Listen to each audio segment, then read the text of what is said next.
Hello everyone, आज हम screening के बारे में पढ़ने वाले हैं। और इससे पहले हमने ट्रीटमेंट ऑफ वाटर का इंट्रोडक्शन देखा था। चलिए अब स्क्रीनिंग को समझने के लिए एक छोटा सा एग्जांपल ले लेते हैं। घर में सब लोग चाय तो बनाते ही होंगे। चाय बनाने के बाद आप क्या उसे डायरेक्ट पीते हैं? नहीं, आप उसको छानते हो, उसके बाद पीते हो। सेम वही पानी अगर आप लेकर आ रहे हो तो उसको आप पहले छानोगे, उसके बाद उसको फर्दर ट्रीटमेंट के लिए भेजते हो। तो वही छानने का काम हमारा स्क्रीनिंग करेगा यहाँ पर। अब ये क्यों इम्पोर्टेंट है? क्योंकि मान लीजिए आप सोर्स ऑफ वाटर है आपका, मतलब जैसे कोई रिवर हो गया, पॉन्ड हो गया, वहां से आप पानी लेकर आ रहे हो और आपको पता है उसमें कैसी कैसी इम्प्योरिटीज रहती हैं। मान लीजिए कोई पेड़ टूट के गिर गया, उसकी टहनियाँ गिर गई, उसके अंदर कोई उसमें ऑलरेडी कोई प्रेजेंट एनिमल है, ओके, पानी के अंदर रहता है, फिश रहती है जैसे, है ना, ऐसे कोई प्रेजेंट है उसके अंदर। और मान लीजिए कोई प्लास्टिक है उसके अंदर, बहुत सारा हमें पता है प्लास्टिक प्लास्टिक ऐसी चीजें बहुत पाई जाती है उसके अंदर, ओके। ये क्या है? हमारे लिए लार्ज इम्प्योरिटीज है। हम नहीं चाहते कि ये जब आए वहां से हम लेकर आए इनको, और जब हम ट्रीटमेंट करें तो जो हमारी मशीन्स होंगी उनमें ये जाके अटके और फिर हमारा फर्दर ट्रीटमेंट ना हो पाए। तो ऐसा हम नहीं चाहते, तो हम क्या करते हैं, ऐसी लार्ज लार्ज जो इम्प्योरिटीज है इनको पहले ही हटा देंगे, ओके। तो ये जो पहले ही हटाने का काम है वो स्क्रीनिंग करेगा, ओके। तो screening in water treatment is the essential, बहुत इंपॉर्टेंट है। एंड इनिशियल है, इसमें सबसे पहले ट्रीटमेंट का यही काम करना है। एंड फिजिकल है, इसमें कोई केमिकल की नीड है नहीं, तो फिजिकली ये हट जाता है।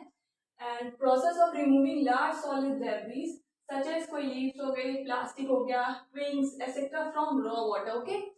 तो अब देखते हैं types of screening. Types of screening के लिए जरा माइंड में आप समझना। मान लो आपको चाय छानी थी, आपने क्या करा, ऐसी छन्नी ली जिसमें छोटे छोटे होल्स थे ओनली, ओके। क्योंकि आपको पता है जो आपकी चाय पत्ती की साइज है वो थोड़ा छोटा है, ओके। वहीं अगर आपको पकौड़े छानने थे तो आपने क्या करा कि बड़ी छन्नी ली, क्योंकि आपको पता है पकौड़ा बड़ा रहेगा तो उसमें रुक जाएगा। तो आपने लार्ज ओपनिंग ले ली छन्नी की, तो भी हो गया काम, ठीक है। तो डिपेंड करता है कि आपकी जो इम्प्योरिटीज है, आप जिस सब्सटेंस को रिमूव करना चाहते हो उसका साइज क्या है, राइट। उसी के बेसिस पे आप अपनी छन्नी बना रहे थे। सेम वही काम, जैसे कि स्क्रीनिंग वही काम कर रहा है। तो ये क्या करेगा कि डिपेंड करता है कि आप कैसी इम्प्योरिटीज को रिमूव कर रहे हो उसके साइज पर। तो उसके साइज के बेसिस पे डिवाइड किया, और ऊपर से कि इनकी ओपनिंग कितनी दे रखी थी आपने स्क्रीनिंग की उनके बीच में, तो उसके बेसिस पे डिवाइड हो गया, ठीक है। This classification on the basis of the size of their openings, कि आपने जो स्क्रीनिंग यूज की है उसकी ओपनिंग कितनी दे रखी है, and the corresponding size of the debris they remove, और वो किस टाइप की डेब्रीज को रिमूव कर रहा है। छोटी है तो फाइन स्क्रीनिंग यूज हो जाएगी, बड़ी डेब्रीज है तो उसके लिए कोर्स स्क्रीनिंग यूज हो जाएगी, ठीक है। तो सबसे पहले हम कोर्स स्क्रीनिंग के बारे में पढ़ते हैं। तो हम देखेंगे टाइप्स ऑफ स्क्रीनिंग में पहला कोर्स स्क्रीनिंग, ठीक है। They remove large floating debris, ठीक है। इसका मतलब है कि ये लार्ज फ्लोटिंग डेब्रीज को रिमूव करने के लिए हेल्प करता है। लार्ज जो इम्प्योरिटीज होंगी उन्हीं को हटाने का काम करेगा। It is in the form of bar space at 20 to 100 mm centre to centre. इसका मतलब ये है, मान लो ये आपकी स्क्रीन है, ठीक है, और ये आपके कुछ बार्स हैं जो कि क्या है, आपकी लार्ज डेब्रीज को रोकने का काम करेगा। और इनके बीच में आप सेंटर टू सेंटर स्पेसिंग कितनी दोगे? 20 to 100 mm की। इसका मतलब ये है, ओके। और it is kept inclined at 3 to 6 vertical and 1 horizontal. इसका मतलब समझो, मान लो आप एक हॉरिजॉन्टल यूनिट चले, हॉरिजॉन्टल चलना है, ठीक है। एक यूनिट मतलब, यूनिट का मतलब कोई भी सेंटीमीटर मीटर कुछ भी हो सकता है। अगर आप वो एक चले, एक यूनिट, तो आपको वर्टिकली 3 यूनिट चलना पड़ेगा या तो 6, इसके बीच में चलना पड़ेगा, 3 4 5 6 इसके बीच में आप चलना पड़ेगा, ठीक है। उसके बाद जो आपकी ये पोजीशन आती है ना इंक्लाइन, ये तो 1 और 3 का रेशियो में आया है, ये वाली इंक्लाइन, और ये आई है 1 और 6 के बीच में, ठीक है। तो इसके बीच में आप अपनी स्क्रीन को या तो ऐसे रखो, ऐसे रखो, ऐसे रखो, ऐसे रखो, ये आपकी मर्जी है, लेकिन इनके बीच में वो स्क्रीन रखी होनी चाहिए, ठीक है। इसका मतलब ये होता है। और incline screen help in racking. Racking का मतलब समझो, आपको स्क्रीन सामने शो हो रही होगी, तो आप देख रहे हो इसमें से जैसे लकड़ी आ रही है, ओके, और आप देख रहे हो टायर है, थोड़ा ऊपर पहुंच चुका है, उस जो स्क्रीन है वो आप देख रहे हो इंक्लाइन रखी हुई है। इस पे क्या है कि जैसे फ्लोटिंग डेब्रीज आ रही हैं, तो ये इंक्लाइन चीज हेल्प कर रहा है कि जो जो ये डेब्रीज हैं इनको ऊपर मूव करा रहा है, वो मूविंग है वो स्क्रीन, ओके। तो ऊपर मूव करते हुए जा रही है, और फिर नीचे दूसरी स्क्रीन आ रही है, वो उसमें क्या है, एक तुम देख रहे हो हॉरिजॉन्टल एक रॉड लगी हुई है जिसपे वो अटक जा रही है ये डेब्रीज, ठीक है। और फिर वो ऊपर चलती जा रही है, राइट, और ऊपर जाके उनको इकट्ठा कर लिया गया है। तो रेकिंग का मतलब है इकट्ठा करना, ये हेल्प करता है उसको इजीली हेल्प हेल्प करता है कि वो वहाँ पे जाके रुक जाए चीज़, ठीक है, और वहाँ पे फिर वो इकट्ठी हो जाए ऊपर जाकर। तो इंक्लाइन पोजीशन ही तो हेल्प कर रही है, सीधा होता तो फिर वो ऊपर कैसे जा पाती इतनी जल्दी, राइट। तो इंक्लाइन स्मूथली ऊपर ले जाने का हेल्प कर रहा है उनको, ओके, और ऊपर जाके इकट्ठी हो जा रही है वो चीज़। तो रेकिंग का मतलब है इकट्ठा कर ले रहा है, इजीली इंक्लाइन पोजीशन हेल्प कर रही है इकट्ठे करने में, ठीक है। इट इज ऑल्सो कॉल्ड बार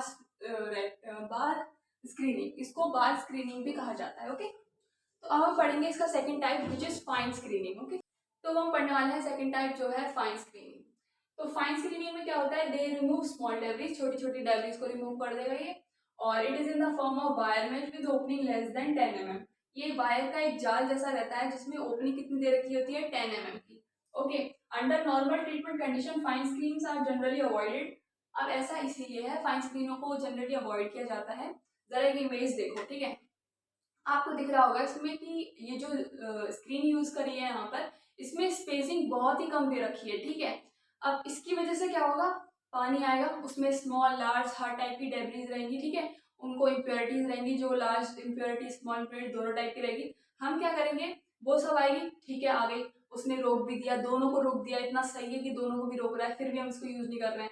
इसने दोनों डेब्रीज जैसी भी थी, स्मॉल या फिर लार्ज, दोनों को रोका, लेकिन उसकी वजह से क्या होगा, जल क्लॉगिंग हो जाएगी। क्लॉगिंग का मतलब इकट्ठा हो जाएगा वो उस स्क्रीन के सामने डेब्रीज, बहुत सारी डेब्रीज उसके सामने जम जाएगी, उसको अब जल्दी जल्दी रिमूव भी करना पड़ेगा। जल्दी जल्दी जल्दी रिमूव करेंगे तो जिससे हमारा क्या है, ऑपरेशनल कॉस्ट इंक्रीज हो जाएगा, तो मतलब पैसा बहुत खर्च होगा उस चीज में, इसीलिए हम उसको फाइन स्क्रीन को जनरली अवॉइड करते हैं, ठीक है। इसीलिए हम कहते हैं कि हमको कोर्स स्क्रीन यूज करना चाहिए।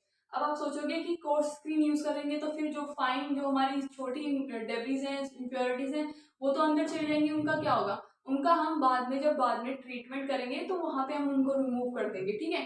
लेकिन बड़ी वाली चीजों को रोकना ही पहले हमारा काम रहेगा, तो उसके लिए हम कोर्स स्क्रीन को यूज करेंगे, ठीक है। पर मान लो अगर आपको ज्यादा ही वो वाली ट्रीटमेंट यूज करनी है, फाइन वाली, तो कर सकते हैं, बट बस पैसे ज्यादा हो जाते हैं, ओके, बढ़ जाते हैं हमारे, लगेंगे उसके अंदर। तो under normal treatment condition fine screen are generally avoided as it frequent clogging, तो जल्दी क्लॉगिंग हो जाती है, which increase operational cost of this treatment, जिसकी वजह से ऑपरेशनल कॉस्ट बढ़ जाता है। Hence, it is always recommended to use coarse screen, इसीलिए coarse screen को यूज करने के लिए रिकमेंड किया जाता है। And removal of fine suspended impurities is carried out in sedimentation and filtration unit। इसका मतलब ये है कि जो स्मॉल इम्प्योरिटीज होंगी ना, उनको हम फर्दर जो हमारी यूनिट्स होंगी ट्रीटमेंट के लिए, उसमें रिमूव कर देंगे। फर्दर कौन कौन से, सेडिमेंटेशन, फिल्टरेशन, इन वाली यूनिट में हम उन स्मॉल मतलब इम्प्योरिटीज को रिमूव कर देंगे। तो ये था सारा स्क्रीनिंग के ऊपर। So thank you for watching.